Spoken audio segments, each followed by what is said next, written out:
Hi friends, welcome to master Bunnu kitchen. ఈరోజు recipe బెల్లం ఆవకాయ.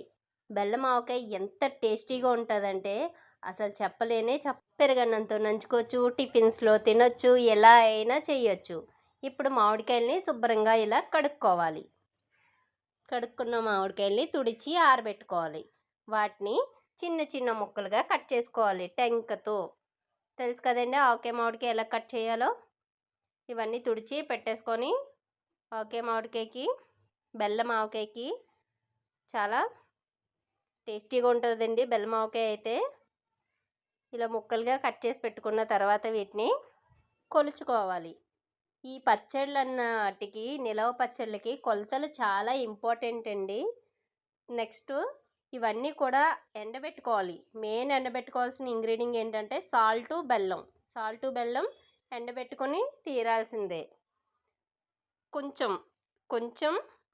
మామిడి ముక్కలకి కొలతలు. కొంచెం మామిడి ముక్కలకి ఒక తౌడు కారం, అంటే 1/2 కేజీ కారం, 1/2 కేజీ సాల్టు, కేజీ బెల్లం, వెల్లుల్లిపాయలు 1/2 కేజీ వేసుకోవాలి. ఆయిల్ 2 కేజీస్ పడుతుంది. మీకు ఇంకా డీటెయిల్గా కావాలంటే డిస్క్రిప్షన్లో ఇస్తాను. కొలతలన్నీ చూసుకొని జాగ్రత్తగా చేసుకోండి. టేస్ట్ కోసం ఆవపిండి ఒక 50 గ్రామ్స్ వేసుకోవచ్చు.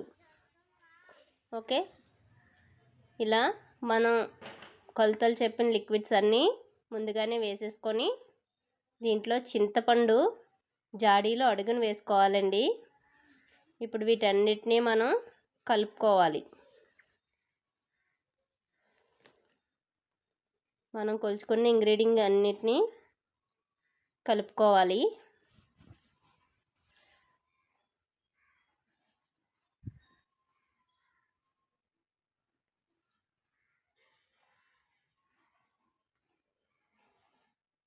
ఇవి మనం ఎంత బాగా కలిస్తే అంత బాగా ఊరుతుందండి పచ్చడి.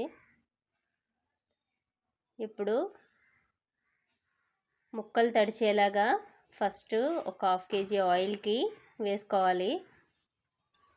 ఆయిల్ వేసినవన్నీ మళ్ళీ మనం కలుపుకున్న ఇంగ్రీడియంట్స్లో వేసి ఆ ముక్కల్ని, ఆయిల్ వేసిన ముక్కల్ని కారంలో వేసి కలుపుకోవాలి.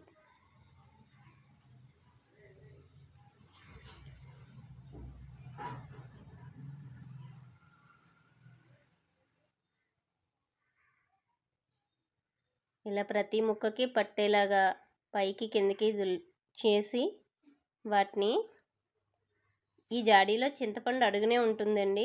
చింతపండు పైన ఇవన్నీ వేసేసుకోవాలి. ఇది మళ్ళీ మనం 3 డేస్ తర్వాత తీస్తాము. 3 డేస్ తర్వాత తీసేసరికి చింతపండు, బెల్లం అన్నీ కరిగి పచ్చడి కాస్త దిగుతుందండి కిందకి. మనం ఎంతైతే ఫుల్గా చేసి పెడతామో అంత నిండుగా ఉండదు, కాస్త కిందకన్నది పచ్చడి దిగుతుంది. అప్పుడు మళ్ళీ పచ్చడిని ఇంకో ఆయిల్ ప్యాకెట్ వేసుకొని మళ్ళీ కలపాలి. దాన్ని కూడానే మనం ఇలా పెట్టామా, ఇదంతా కాస్త దిగిపోతుంది. 3 డేస్ తర్వాత పచ్చడి తీసి ఇదిగో ఇలా అవుతుంది. 3 డేస్ తర్వాతకి పచ్చడి మొత్తం బయటికి తీసి దాన్ని ఆయిల్ వేసి, ఇంకో ప్యాకెట్ ఆయిల్ వేసి కలుపుకొని మనకి నచ్చిన దాంట్లోకి తీసుకోవచ్చు.